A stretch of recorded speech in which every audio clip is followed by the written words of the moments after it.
importante ainda para estabelecermos o conjunto de equações que são conhecidas como as equações de Maxwell. E o que falta é a lei de Ampère-Maxwell. Então vamos ver o que nós temos até o momento. Nós temos a lei de Gauss, que foi primeiro obtida a partir de argumentos que vieram do experimento, com a lei de Coulomb, e depois nós falamos que ela tinha uma validade mais geral, valia também para cargas em movimento, por isso uma lei. Temos a lei de Gauss para o magnetismo, a lei de Faraday e a lei de Ampère.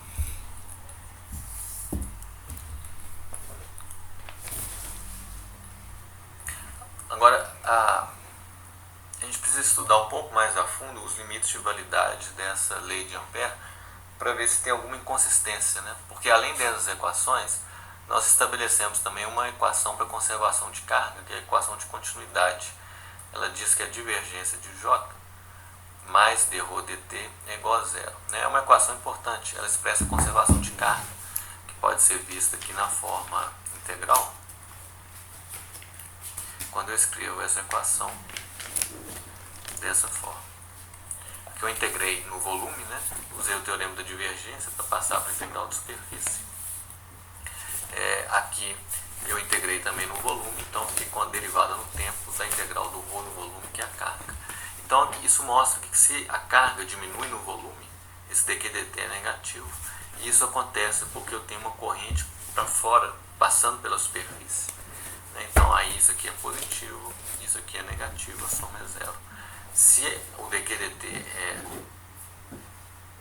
é positivo, eu tenho carga entrando no sistema, então no volume. Então, porque se isso aqui é positivo, eu tenho uma densidade de corrente que vai ter um produto escalar com a normal negativo. Então, negativo com positivo pode somar para zero. Então, essa é a expressão da conservação de carga. Mas notem aqui onde aparece o nosso problema, quando eu tento conciliar essas duas equações. Matematicamente, a divergência do rotacional é algo sempre zero. Essa é uma identidade vetorial. Então isso é sempre zero, independente de qual campo vetorial eu ponho aqui. Se isso é zero, se eu aplico divergência nessa equação, eu vejo que ela realmente só é válida quando a divergência de J é igual a zero. Porque se a divergência é zero da esquerda, tem que ser zero da direita. E da esquerda é sempre zero. Então a da direita tem que ser zero também. Porém, nem sempre isso aqui acontece. Porque em geral o que acontece é isso aqui, é a equação de continuidade. Esse regime, que a divergência de J é igual a zero, é chamado de correntes estacionárias. Correntes estacionárias são aquelas correntes nas quais o d ρ dt é sempre zero. Porque quando você olha, em qualquer instante de tempo, não tem carga acumulando no espaço. Então a corrente flui constantemente, como uma água numa mangueira com fluxo constante. Não tem acúmulo de água em um instante de tempo. Aqui é a mesma coisa. Então a gente tem que ir além agora dessa hipótese e fazer essa equação ser geral, válida não só quando a divergência de J é igual a zero. Tá? O problema aparece em alguns casos práticos, como por exemplo aqui, olha, se eu tenho um capacitor aqui, um circuito desse tipo, vamos imaginar o que acontece quando eu pego uma corrente, que eu vou expor aqui para o lado de cá.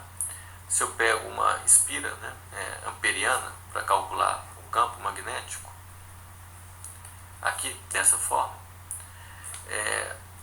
uma curva C, eu tenho que igualar a integral do BdL ao longo dessa curva ao μ0 i dentro da superfície delimitada por essa curva C. Por exemplo, essa aqui que eu vou chamar de S1.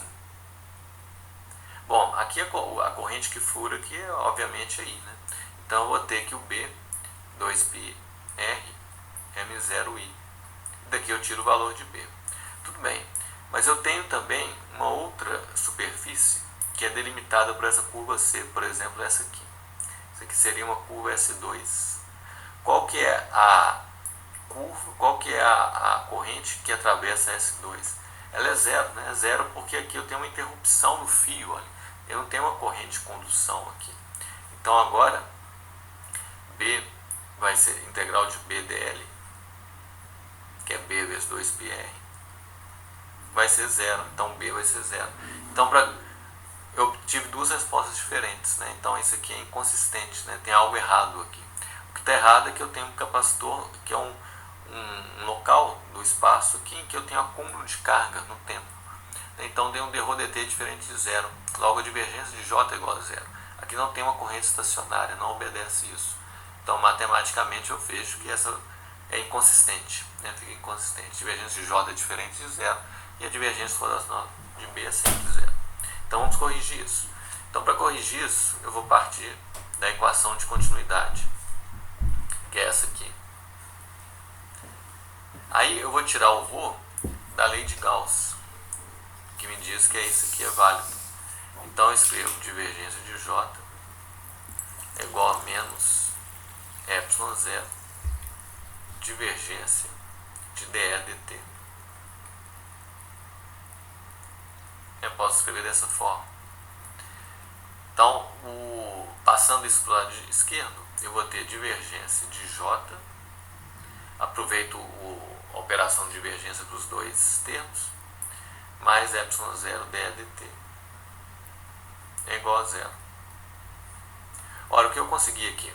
Eu consegui um campo vetorial, vetorial que tem a divergência nula e é relacionado com J. É J mais alguma coisa, é como se fosse um J mais um outro tipo de J.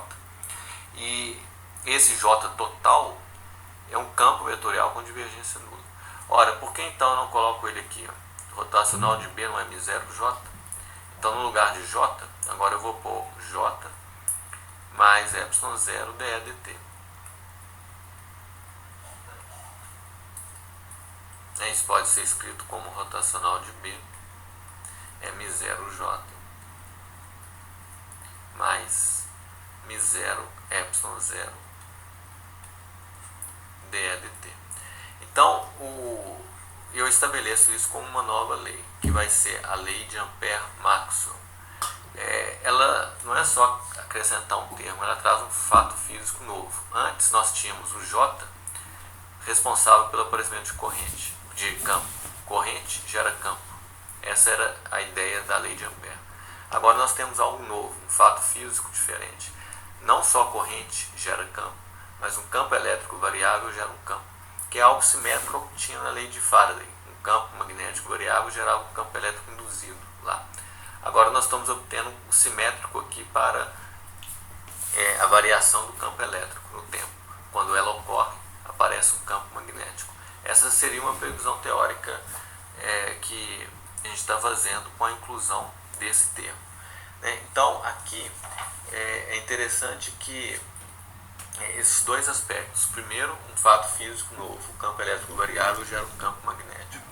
Segundo, a gente sempre montou o eletromagnetismo com as equações que a gente foi construindo, né, baseadas em experimentos, né? Eu falei quando escrevi isso. A lei de Coulomb estava por trás daqui, a lei de Faraday estava por trás daqui, experimentos, né, em que a gente variava o fluxo do campo magnético, via que tinha uma força eletromotriz aparecendo, que era devido a um campo elétrico induzido. A lei de Biot-Savart foi usada para mostrar como cargas em movimento geram um campo magnético que atuam exercendo força em outras cargas em movimento. Então a gente foi construindo as coisas a partir de experimentos. Aqui, pela primeira vez, a gente fez a situação inversa. A gente usou um argumento teórico para introduzir esse termo na equação. Então ele foi introduzido todo em bases teóricas e agora a gente vai tentar confirmar isso no experimento. E de fato, isso pode ser confirmado e foi feito quando Hertz produziu as ondas eletromagnéticas, né? Porque o que esse termo faz tem uma previsão teórica muito interessante. É que esse campo elétrico variável gera um campo magnético, que vai ser variável, e que por sua vez vai gerar um campo elétrico variável via lei de Faraday, que por sua vez vai gerar outro campo magnético variável. Então pode haver a propagação no espaço de perturbações dos campos elétrico e magnético que se mantém uma outra, né? Que vão se sustentando, mantendo uma outra, uma gerando a outra. Então isso vai gerar, manipulando as equações resultantes, a gente vê que ela prevê a existência de ondas eletromagnéticas, graças à introdução desse termo. Então quando a gente produz essas ondas eletromagnéticas no laboratório, a gente está confirmando essa previsão teórica, que é a existência desse termo na equação. Além disso, né, essas ondas têm velocidade c, velocidade da luz, e isso então é usado para unificar, né, o eletromagnetismo com a óptica. Então tem um alcance, né, muito grande, né, a introdução desse termo, que vai ser chamado então de corrente de deslocamento, né, em contraposição a essa corrente que é uma corrente de condução. Vamos ver um exemplo de aplicação disso. Só um exercício que usa essa ideia. Vamos supor que a gente tem tipo um capacitor de placas paralelas, né, que tem um gap, né, um espaço, né, entre esses dois condutores de uma largura W. Aqui vou ter uma carga, uma densidade de carga sigma, uma densidade de carga menos sigma, acumulando aqui, né, com uma corrente que eu estou mandando para cá. Isso aqui tem um raio A. Então essa corrente de deslocamento, o JD, eu vi que ela vai ser escrita como ε0 dE dt, porque é o que eu escrevi aqui, ó. Essa é a minha JD, corrente de deslocamento, né? O campo elétrico ali na superfície aqui do condutor é sigma sobre ε0. Vou colocar essa direção como sendo I. Sigma, né, é carga por unidade de área, então vou colocar sigma sobre ε0A na direção I. E quem que é o dE dt? Então dE dt é a derivada no tempo disso aqui. Derivada do Q no tempo é a corrente I. Então isso aqui vai ser I vezes a área, né, que eu vou chamar de πA2, vezes ε0 na direção I. Então aqui nós temos a corrente de deslocamento. A corrente de deslocamento vale ε0, né, vezes esse dE dt. Então vai ser corrente I dividido por πA2. Essa é a corrente J na direção I. Então eu calculo agora a integral do BDL, que é a fórmula, vou fazer isso aqui na forma integral. Integro na área, integral disso aqui na área via teorema de Stokes fica sendo isso aqui. A integral disso aqui na área fica sendo μ0I, que eu vou chamar I de condução. A integral do JDA é uma corrente, né? E aqui vai ser um mais μ0 ε0. A integral de dE dt na área, que vai ser uma corrente I de deslocamento, chamada corrente de deslocamento. Então essa é a fórmula que eu tenho que usar. Para o intervalo que eu tenho aqui, olha, onde não tem corrente de condução, né, esse termo vai ser zero. E esse termo aqui eu posso resolver prontamente, porque eu já tenho o dE dt, né? O dE dt vale isso aqui. Então isso aqui vai valer I sobre a área, né, que é o πA2, vezes ε0, que é o resultado que eu tinha, né, vezes a área, que é πS2. Então quase uma certa espira amperiana aqui de raio S, né? E o lado de cá vai ser então PB, né, vezes 2πs. Tem que igualar isso aqui. Logo B, vetor, vai ser μ0, ε0 corta, e sobre a área, que é πA2, aqui eu tenho um S, aqui eu tenho S2, então vai ser proporcional a S na direção circunferencial, porque eu sei que quando eu tenho corrente longitudinal, o campo é na direção circunferencial, por isso a construção da espira amperiana dessa forma aqui. Tá, então esse é o resultado. Para dentro, né? Se eu tiver ali para fora, eu faço do mesmo jeito, né? E eu vou encontrar o valor do campo usando essa fórmula, que é a fórmula integral agora da lei de Ampère-Maxwell.